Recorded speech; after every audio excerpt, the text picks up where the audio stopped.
আবু জাহেল ঘোষণা দিল, খবরদার, হজের মৌসুম, হাজী সাহেবরা গোটা বিশ্ব থেকে আসবে, আমার দলের কর্মীরা তোরা যেটা করবি সেটা হচ্ছে হাজীদের কাছে যে বলবি মক্কায় নতুন এক পাগল আসছে, নতুন এক জাদুকর আসছে, নাম মুহাম্মদ। নাউজুবিল্লাহ পড়বেন না? খবরদার হাজী সাহেবেরা, এই পাগলের কাছে যেও না। সব হাজীরা গোটা বিশ্ব থেকে এসে মক্কার মিনা প্রান্তরে তাঁবুর ভিতরে ঢুকেছে, আর আবু জাহেলের টিম মেম্বাররা সব তাঁবুর ভিতরে উকি মাইরা কয়, খবরদার, নতুন পাগল আইছে। সবাই কয়, নাম কি? কয়, মুহাম্মদ। নতুন পাগল এসেছে, নাম মুহাম্মদ। নতুন জাদুকর এসেছে, তার নাম মুহাম্মদ। খবরদার, তার কাছে যেও না, তার কথা শোনো না, শুনলে তোমরাও পাগল হয়ে যাবা, তোমরাও পাগল হয়ে যাবা। সে এত বড় জাদুকর, মুহাম্মদ সাল্লাল্লাহু আলাইহি ওয়াসাল্লাম এত বড় জাদুকর, তার জাদু দেখলে, তার কথা শুনলে হাজবেন্ড ওয়াইফের মধ্যে সম্পর্ক বিচ্ছিন্ন হয়ে যায়। সে এত বড় জাদুকর, তার কথা শুনলে বাবা ছেলের সম্পর্ক ছিন্ন হয়ে যায়। সে এত বড় জাদুকর, তার কথা শুনলে বন্ধু বন্ধু আলাদা হয়ে যায়। খবরদার হাজী সাহেবরা, তোমরা হজ করতে এসেছো করো, জমজমের পানি খাও আর খেজুর নিয়ে যাবা বাড়িতে, কিন্তু মুহাম্মদ সাল্লাল্লাহু আলাইহি ওয়াসাল্লামের কাছে যাওয়া যাবে না। আচ্ছা, আপনারা বুঝে শুনে উত্তর দেন। এই যে লক্ষ লক্ষ হাজী মিনার তাঁবুতে বসা, আর আবু জাহেলের লোকরা যে বললো নতুন জাদুকরের নাম মুহাম্মদ, তার কাছে যেও না, এই লক্ষ লক্ষ হাজীরা এর আগে জীবনেও মুহাম্মদ সাল্লাল্লাহু আলাইহি ওয়াসাল্লামের নাম শুনছে? তার মানে মুহাম্মদ সাল্লাল্লাহু আলাইহি ওয়াসাল্লামের নাম তাদের কানে পৌঁছে দেওয়ার দায়িত্ব আবু জাহেল নিজেই নিয়ে নিয়েছে। চিল্লায় কোন ঠিক কিনা? অপপ্রচার প্রচার হয়ে গিয়েছে, আর সবাই মনে মনে ভাবে, কয় কি, এত বড় জাদুকর, হজ করি আর না করি, আরে না দেখা যাওয়া যাবে, হজ তাড়াতাড়ি কোন রকম সাইরা এই জাদুকরের কাছে আগে যাবো, দেখি কেমন জাদু দেখায়, দেখি কত বড় ম্যাজিশিয়ান, দেখি তো কত বড় পাগলের। কারণ আল ইনসানু হারিসুন আলা মা মুনিআ, মানুষকে যেটা নিষেধ করা হয় বেশি মানুষ এটা করতে চায়। যদি বলি ওদিকে যাবি না, ওর বাপের কিরা ওদিকে যাবে না, ঠিক কিনা? এটা আমাদের স্বভাব, আমাদের খাসলা, আমাদের বৈশিষ্ট্য। যেটা আমাদেরকে নিষেধ করা হয় বেশি, ওটা করতে মন চায়। সব হাজিরা মনে মনে ভাবলো, আমরা যাবো যাবো, তোরা যতই বলিস না কেন, যাবো যাবো, হজের পরে অবশ্যই যাবো। দেখা গেল হজের পরে বিশ্বনবী মুহাম্মদুর রাসূলুল্লাহ সাল্লাল্লাহু আলাইহি ওয়াসাল্লামের বাড়ির সামনে বিশাল বড় গ্যাদারিং শুরু হয়েছে। সবাই লাইন ধরে দেখা করতে গেছে। দেখা করতে যে বিশ্বনবীর চেহারা দেখে প্রথম নজরে সব পাগল। চাঁদের চেয়ে সুন্দর তুমি নবী আমার কামলিওয়ালা, চাঁদের চেয়ে সুন্দর তুমি নবী আমার কামলিওয়ালা, তুমি প্যারা নবী সাল্লাল্লাহু আলা, দু জাহানের বাদশাহ তুমি প্যারা নবী সাল্লাল্লাহু আলা, চাঁদের চেয়ে সুন্দর তুমি নবী আমার কামলিওয়ালা। সুবহানাল্লাহ পড়েন। এত সুন্দর চেহারা, বিষ্ণু ঈসা ইসলামের চেহারার মতো এরকম চেহারার মানুষ পৃথিবীতে আছে? দ্বিতীয়টা, অনেকে বলে সাইয়েদনা ইউসুফ আলাইহিস সালামের চেহারা নাকি বেশি সুন্দর। সুন্দর ঠিক, কিন্তু আমার নবীর চাইতে বেশি নয়। বিষ্ণু বলতেন, আনা মালিহুন ওয়া আখি ইউসুফু সাবিহুন, আমার ভাই ইউসুফ হচ্ছে সাবিহ, সাবিহ মানে সাদা সুন্দর ধবধবে, আর আমি হচ্ছে মালিহ, মালিহ মানে এসেছে মিলহান থেকে, মিলহান মানে লবণ, মানে লাবণ্যময় সুন্দর। আমার ভাই ইউসুফ নবী সাদা সুন্দর, আমি লাবণ্যময় সুন্দর, কোনটার দাম বেশি? লাবণ্যময় সুন্দরের দাম বেশি। আমি এমন নবী যার কোনো গুনাই নাই, আগের গুনাও নাই, পরের গুনাও নাই, তারপরেও আমি নবী প্রতিদিন 70 বারেরও বেশি তওবা আর ইস্তেগফার করি। আমাদের জন্য শিক্ষা। তাহলে আল্লাহ বললেন, ওয়াওয়াদানা আনকা বিজরাক, পাপের বোঝা আমি নামিয়ে দিলাম। বিশ্বনবীর কোনো পাপ নাই, পাপ মুক্ত। তাফসিরে 2 নম্বরে এসেছে বিজরুল গাম, চিন্তার বোঝা। বিশ্বনবী সব সময় আমাদেরকে নিয়ে চিন্তা করতেন। কাকে নিয়ে চিন্তা? কথা বলেন। আমাদেরও চিন্তা আছে না নাই? কিসের চিন্তা?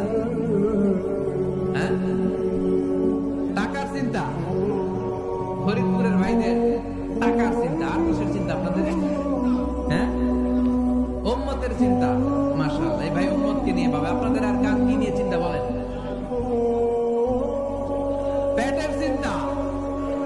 এদিকে পাওয়া গেছে পেটের চিন্তা, এদিকে বউয়ের চিন্তা, কবরের চিন্তা, আর কিসের চিন্তা? আখিরাতের চিন্তা।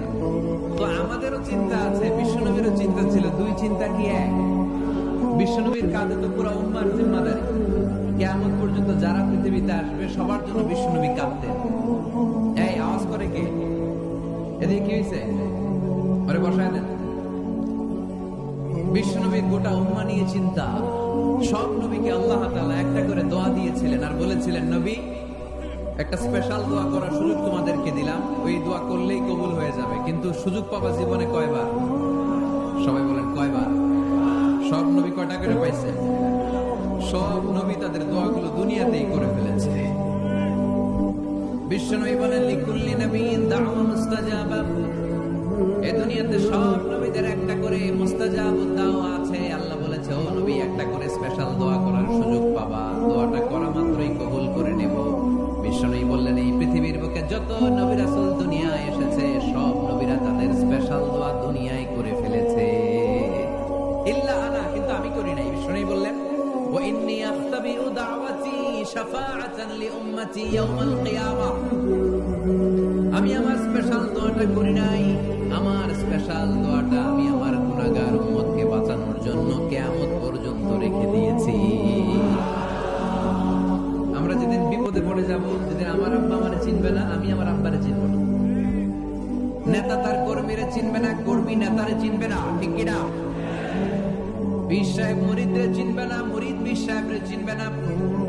স্বামী তার স্ত্রীরে চিনবে না, স্ত্রী তার স্বামীরে চিনবে না।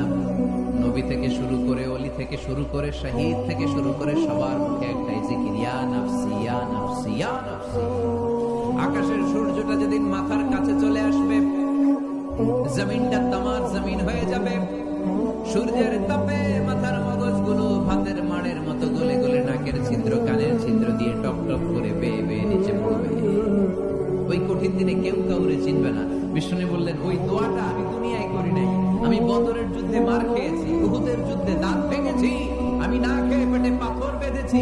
আমি যদি ওই দিন দোয়া করতাম, আল্লাহ দোয়া কবুল করে নিত, জান্নাতি খাবার দিয়ে দিত, আমার মায়ের খাওয়া লাগতো না, তায়েফে আমার রক্ত ঝরতো না, দোয়া করলেই কবুল। কিন্তু ওই দোয়াটা আমি দুনিয়ায় করি নাই। ওই দোয়াটা আমার জন্য, আপনার জন্য, আমাদের জন্য বিশ্বনবী জমা রেখে দিয়েছে। এজন্য বিশ্বনবীর চিন্তা আর আমাদের চিন্তা এক চিন্তা না। বিশ্বনবীর পুরো উম্মতের চিন্তা, কিয়ামত পর্যন্ত যত মানুষ আসবে সবাই আমার উম্মত, না জানি তাদের নসিবে কি হয়ে যায়। এই চিন্তার বোঝা বিশ্বনবীকে কাবু করে ফেলেছিল। আল্লাহ বললেন, নবী নো টেনশন, কোন টেনশন নাই। আপনার এই চিন্তার বোঝাকে আপনার পিঠ থেকে আমি আল্লাহ নিজ দায়িত্বে সরিয়ে নিলাম। এজন্য আল্লাহ বললেন, আলাম নাশরাহ লাকা সাদরাকা ওয়া ওয়াদা'না আনকা বিজরাক আল্লাযী আনকাযা যাহরাক। যেই চিন্তার বোঝা আপনাকে কষ্ট দেয়, যেই চিন্তার বোঝা আপনারে পেরেশান করে তোলে, আপনার পিঠ থেকে ওই চিন্তার বোঝা নবী আমি সরিয়ে নিলাম। কি দিয়ে সরিয়ে নিল? কোরআনের আলো দিয়ে। আওয়াজ করে বলতে হবে, কি দিয়ে? বিশ্বনবী মক্কায় দেখতেন মূর্তির পূজা হয়, আল্লাহর ঘরের ভিতরে 360টা মূর্তির পূজা। বিশ্বনবী দেখতে পেলেন দুর্বলের উপরে সবলের অত্যাচার। বিশ্বনবী দেখতে পেলেন নারীদেরকে অত্যাচার করা হয়। কন্যা সন্তান হলে বাবা তার মেয়েটাকে নিয়ে জঙ্গলের ভেতরে ঢুকে কিংবা মরুভূমির ভেতরে যে জীবিত দাফন করে দেয়। ওয়াইদাল মাউউদাতু সুইলাত ওয়াদুল বানাত। বিশ্বনবী এগুলো দেখতেন চারপাশে। দেখে এই পথহারা জাতিকে কিভাবে উদ্ধার করবেন, কি দিয়ে উদ্ধার করা যায়, এই টেনশনে বিশ্বনবীর পিঠ বাঁকা হয়ে গিয়েছিল। উপমা বাঁকা হয়ে গিয়েছিল। বিশ্বনবী সব সময় পেরেশান থাকতেন। আল্লাহ বললেন, নবী টেনশনের দরকার নাই। হেরা গুহায় এমন একটা নূরের আলো দিয়ে আমি আপনারে আলোকিত করব, যার মাধ্যমে সব পেরেশানি দূর হয়ে যাবে। আলাম নাশরাহ লাকা সাদরাকা ওয়া ওয়াদা'না আনকা বিজরাক আল্লাযী আনকাযা যাহরাক। আপনাকে পেরেশান বানিয়ে দেয় এরকম সব চিন্তার বোঝা আমি আল্লাহ সরিয়ে নিলাম। সুবহানাল্লাহ। দুইটা নিয়ামত শুনলাম। এবার 3 নম্বর নিয়ামত আল্লাহ বললেন, ওয়া রাফা'না লাকা যিকরাক। এই আয়াতটা মুখস্থ করতে হবে আজকে। আমার সাথে সাথে পড়েন, ওয়া রাফা'না লাকা যিকরাক। বলেন নাই, পড়েন ওয়ারাফা'না লাকা যিকরাক ওয়ারাফা'না লাকা যিকরাক। নবী হে, আপনার সম্মানকে আমি আকাশচুম্বী করেছি। I have dignified your status high and high, the highest peak. আপনার মর্যাদা উঠাতে উঠাতে আকাশ বাতাস ছাপিয়ে সাতাকাশ কাঁপিয়ে আরো সেরে উপরে নিয়ে গিয়েছে। আপনার মর্যাদা আমার পরপরই, স্রষ্টার পরে পুরো সৃষ্টিকুলের উপরে বিশ্বনবীর মর্যাদা আছে না নেই? এজন্য আল্লাহ বললেন ওয়ারাফা'না লাকা যিকরাক, ও নবী আপনার মর্যাদা সম্মান আমি আকাশচুম্বী করেছি। আপনার সুনাম সুখ্যাতি মান মর্যাদা আমি গোটা বিশ্বে ছড়াইয়া দেব। আয়াত যখন নাজিল হলো কাফেররা হাসতে শুরু করলো। কাফেররা বলে মুহাম্মদ বেটা বলে কি, ও জানে বাঁচবে কিনা ওইটাই তো সন্দেহ। আমরা যে ষড়যন্ত্র পাকাচ্ছি ও জানে বাঁচবে কিনা সে এটাই সন্দেহ, তার নাম গোটা বিশ্বে ছড়াবে কি করে আমরা দেখে নেব। আল্লাহ বলেন তোরা আমার নবীর সুনাম সুখ্যাতি ছড়ানোর ব্যাপারে বাধা তৈরি করবি, তোরা আমার নবীর ব্যাপারে অপপ্রচার চালাবি, তোদের অপপ্রচারকে আমি আমার নবীর প্রচার মাধ্যম বানিয়ে দেব। তোরা করবি অপপ্রচার।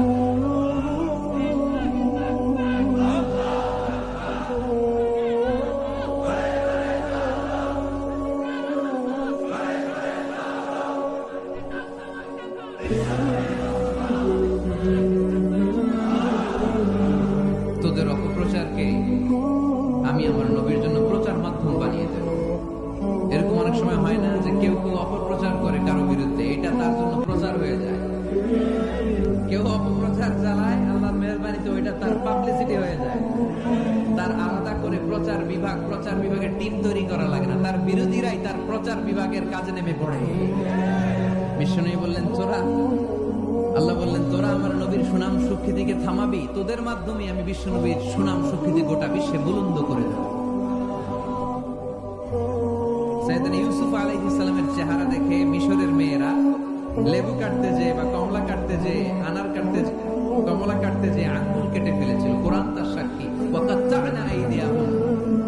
আম্মা জান আয়েশা রাদিয়াল্লাহু তাআলা যখন এই ঘটনা শুনেছেন, তিনি মিশরের মেয়েদেরকে ডাক দিয়ে বলেছিল, ও মিশরের মেয়েরা, তোমরা ইউসুফ নবীর সৌন্দর্য দেখে লেবু কাটতে যে আঙ্গুল কেটেছ, আমার স্বামী পেয়ারা নবী মুহাম্মদ রাসূলুল্লাহর চেহারা যদি তোমরা দেখতা, তাহলে লেবু কাটতে যে আঙ্গুল নয় কলিজাটা কেটে টুকরা টুকরা করে দিতা। আবার আম্মা জান আয়েশা বলতো, লাকুম শামসুন ওয়া লানা শামসুন, তোমাদের জন্য একটা সূর্য আছে, কিন্তু আমি আয়েশার জন্য আলাদা একটা সূর্য আছে। তোমাদের সূর্যটা প্রতিদিন সকালবেলা পূর্ব আকাশে উদিত হয়ে গোটা দুনিয়াটারে আলোকিত করে দেয়, আর আমার সূর্যটার নাম হলো মুহাম্মদ সাল্লাল্লাহু আলাইহি ওয়াসাল্লাম। মসজিদে নববীতে এশার নামাজের পরে আমার সূর্যটা আমার ঘরে উদিত হয়। তোমাদের সূর্য সকালবেলা পূর্ব আকাশে উঠে গোটা দুনিয়াটারে আলোকিত করে, আমার সূর্য মুহাম্মদ এশার নামাজের পরে আমার ঘরের ভেতরে যখন উকি দেয়, আমার পুরো ঘরটারে আলোকিত করে দেয় কে? এত সুন্দর চেহারা ছিল, ওনার চেহারার নূর দিয়ে হারানো সুই খুঁজে পেয়েছে বিশ্বনবীর স্ত্রীরা। চিল্লায় করে আল্লাহু আকবার। বিশ্বনবীর চেহারার সৌন্দর্যের সাথে কারো সৌন্দর্যের কোনো মিল হবে? No comparison with our beloved Prophet Muhammad sallallahu alayhi wa sallam. Whether it's the fitness, whether it's the appearance, whether it's the status, no comparison with our Prophet. এটা ফিটনেসের দিক থেকে হোক, এটা চেহারার সৌন্দর্যের দিক থেকে হোক, এটা কণ্ঠস্বরের ঝংকারের দিক থেকে হোক, সম্মান আর মর্যাদার দিক থেকে হোক, আমার নবীর সম্মানের ধারে কাছেও সম্মান পৃথিবীর কারো হতে পারে না। চিল্লায় বলেন ঠিক কিনা?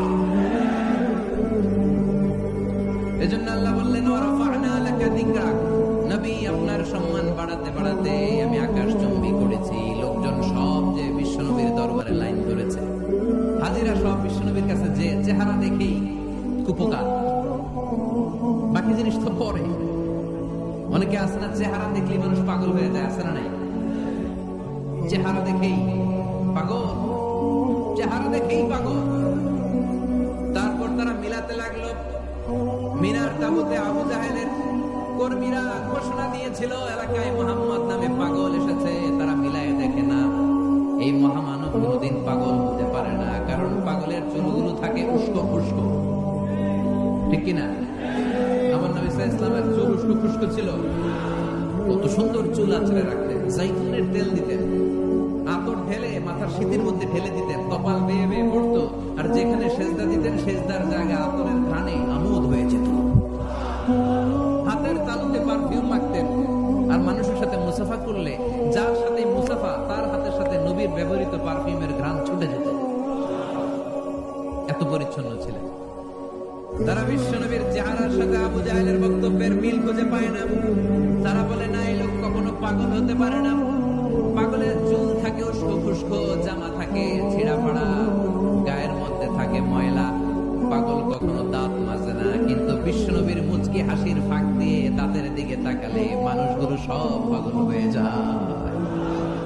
স্মাইল দিতেন বিশ্ব নবী, স্মাইল, মুচকি হাসি, তাবাসসুম। বিশ্ব নবীর মুচকি হাসি দেখলে মানুষ পাগল হয়ে যেত, পাগল করা হয়ে যেত। তারা বলে না না, এই মহামানব তো কখনো পাগল হতে পারে না। আবার মিলাতে লাগলো আবু জাহেলের কর্মীরা বলেছিল এটা নাকি বড় জাদুকর, কিন্তু তারা বলে না না, এ অসাধারণ লোকটা জাদুকর হতে পারে না, সে তো কোনো মন্ত্র পড়ে না। জাদু করার জন্য মন্ত্র পড়ার দরকার আছে না নাই? বিষ্ণুনবী কি মন্ত্র পড়তো? বিষ্ণুনবী কি পড়ে শোনাতো? চিল্লায় বলেন, কি পড়ে শোনাতো? কোরআন শোনাতো। এত সুন্দর কণ্ঠ ছিল বিষ্ণুনবীর, পাগল হয়ে যেত মানুষ শুনতে শুনতে, পাগল পড়া হয়ে যেত, বিমুগ্ধ হয়ে যেত। তারা সবাই বলতে আরম্ভ করলো, আবু জাহেল তুমি মিথ্যাবাদী, তবে তোমাকে ধন্যবাদ এরকম একটা মানুষের সাথে পরিচয় করিয়ে দেওয়ার জন্য। সুবহানাল্লাহ কইলেন না? আমরা মেনে নিতে পারলাম না সে পাগল নয়, জাদুকর নয়, সে হলো এই জামানার পয়গম্বর। আমরা পড়ে নিলাম লা ইলাহা ইল্লাল্লাহু মুহাম্মাদুর রাসূলুল্লাহ সাল্লাল্লাহু আলাইহি ওয়াসাল্লাম। ওয়া রাফা'না লাকা যিকরাক। নবী হে, এইভাবে আমি আপনার সম্মানকে বাড়িয়েছি। হাইসুমা যুকিরতু যুকিরতা মাই। নবী, যেখানে আমার নাম নেওয়া হবে, আমার পর আপনার নামও নেওয়া হবে। পড়েন সুবহানাল্লাহ। যেখানে আমার আল্লাহর নাম, তারপরে আমার নবীর নাম আছে না নাই? কালিমার ভেতরে লা ইলাহা ইল্লাল্লাহ, আমার আল্লাহর নাম শোভা পায়, তারপরে মুহাম্মাদুর রাসূলুল্লাহ, দ্বিতীয় বাক্যে আমার নবীর সুন্দর নামটা আছে না নাই? কালেমার মধ্যে প্রথমে আল্লাহর নাম, তারপরে নবীর নাম। হাইসুমা যুকিরতু যুকিরতা মাই। নবী, কিভাবে আপনার মর্যাদা আমি বাড়াবো জানেন? যেখানে আমি ওইখানে আপনি, যেখানে আমার নাম নেওয়া হবে তারপরেই সৃষ্টিকুলের মধ্য থেকে শুধু আপনার নাম নেওয়া হবে। সুবহানাল্লাহ পড়ে। আপনার উম্মতেরা গোটা বিশ্বে সালাত আদায়ের জন্য আযান দিবে, আযানের প্রথম 4 বাক্যে আমি আল্লাহর বড়ত্ব, আল্লাহু আকবার। তারপরের 2 বাক্যে আমি ছাড়া কোনো ইলাহা নাই, এটার সাক্ষ্য দেয়া হবে। তারপরের 2 বাক্যে সবাই সাক্ষ্য দিতে বাধ্য, আপনি ছাড়া দুনিয়ায় আর কোন শেষ রাসূল নাই। তার মানে আযানের মধ্যেও আমার আল্লাহর নামের পরে আমার নবীর নাম আছে না নাই? এরপর আমরা একামত দিয়ে জামাত শুরু করি। এই জামাতের আগে যে একামতটা দেই, এই একামতেও আল্লাহর নামের পরে আমার নবীর নামটা আছে না নাই? আল্লাহু আকবার, আল্লাহু আকবার, আশহাদু আল লা ইলাহা ইল্লাল্লাহ, আশহাদু আন্না মুহাম্মাদার রাসূলুল্লাহ সাল্লাল্লাহু। তার মানে আযানে আমার নামের পরে আপনার নাম, একামতে আমার নামের পরে আপনার নাম। নামাজের শেষে যখন আমরা শেষ বৈঠকে বসি, সেখানে বিশ্বনবীর উপর দুরূদ আছে না নাই? তার মানে সব জায়গায় বিশ্বনবীর নাম নেওয়াকে আবশ্যক করে দিয়েছে কে? নবী হে। এই গোটা বিশ্বের ভেতরে সূর্য উঠবে, সূর্য ডুববে, শীত যে গ্রীষ্ম আসবে, দিন যে রাত আসবে, এক মুহূর্তের জন্য আপনার নামের আলোচনা থামবে না। চিল্লায় বলো ঠিক কিনা? রাফা'না লাকা যিকরাক, I have dignified your status very high, very high. অনেক উপরে নিয়েছি, আকাশ বাতাস ছাপিয়ে, সাত আকাশ কাঁপিয়ে আরশ পর্যন্ত আমি আপনার মর্যাদাকে বুলন্দ করেছি। এই পৃথিবীতে যত আসমানি কিতাব এসেছিল, সবগুলো আসমানি কিতাবে বিষ্ণুনবীর নাম উল্লেখ করেছে কে? তার মানে তাওরাতের ভিতরে বিষ্ণুনবীর নাম আছে না নাই? ইনজিলে, জাবুর, সুহুফে ইব্রাহিম, সুহুফে মূসা আল্লাযী ইয়াজিদুনাহু মাকতুবান ইনদাহুম ফিত তাওরাতি ওয়াল ইনজিল। ইহুদিরা খ্রিস্টানরা বিশ্বনবীর মানতে চাইতো না। তারা বলতো, মুহাম্মদ তোমার নাম তো আমাদের কিতাবে নাই। বিষ্ণু বললেন পড়ো। তারা পড়তে পড়তে বিষ্ণুনবীর জায়গাটা লুকিয়ে রাখতো। যেখানে বিষ্ণুনবীর নাম ওরা এভাবে ধরে রাখতো। বিষ্ণু ইসা ইসলাম এক সাহাবাকে বললেন, আমি তো ওদের ভাষা বুঝি না, তুমি ওদের ভাষা বুঝে দেখো কোন জায়গায় সোনামিটা করো। প্রতিটা কিতাবের প্রতিটা পাতায় পাতায় বিষ্ণুনবীর নাম আছে না নাই? সাইয়েদনা আদম আলাইহিস সালাম থেকে শুরু করে ঈসা আলাইহিস সালাম পর্যন্ত যত নবী এসেছে সব নবী সুসংবাদ দিয়েছে যে একজন নবী আসবে, যে নবী আসার মধ্য দিয়ে এই আম্বিয়া আলাইহিমুস সালাম পৃথিবীতে আসার যে ধারাবাহিকতা, এই সিলসিলা, এই চেইনকে আল্লাহ তাআলা কাট অফ করে দিবে। সাইয়েদনা আদম তার বংশধরদেরকে বলেছে, নূহ আলাইহিস সালাম তার প্রজন্মকে বলেছে, ইব্রাহিম আলাইহিস সালাম তার জেনারেশনকে বলেছে, মূসা আলাইহিস সালাম বনি ইসরাইলকে শুনিয়েছে। সর্বশেষ সাইয়েদনা ঈসা আলাইহিস সালাম এসে বলেছে, ইয়াতি মিন বাদি ইসমুহু আহমদ, আমার পরে এমন এক নবী আসবে তার নাম, চিল্লায়ে বলেন, আহমদ বড় বিশ্বস্ত, সে কোন বন্ধু বলো বেশি বিশ্বস্ত, সে কোন বন্ধু বলো বেশি বিশ্বস্ত, কার কাছে মন খুলে দেয়া যায়, কার কাছে প্রাণ খুলে বলা যায়, হওয়া যায় অতি আশ্বস্ত, তার নাম আহমদ বড় বিশ্বস্ত। সুবহানাল্লাহ পড়ে, ইয়াতি মিন বাদি ইসমুহু আহমদ, আমার পরে এমন এক নবী আসবে তার নাম হবে আহমদ। এই নবীর পরে আর কোন নবী আছে?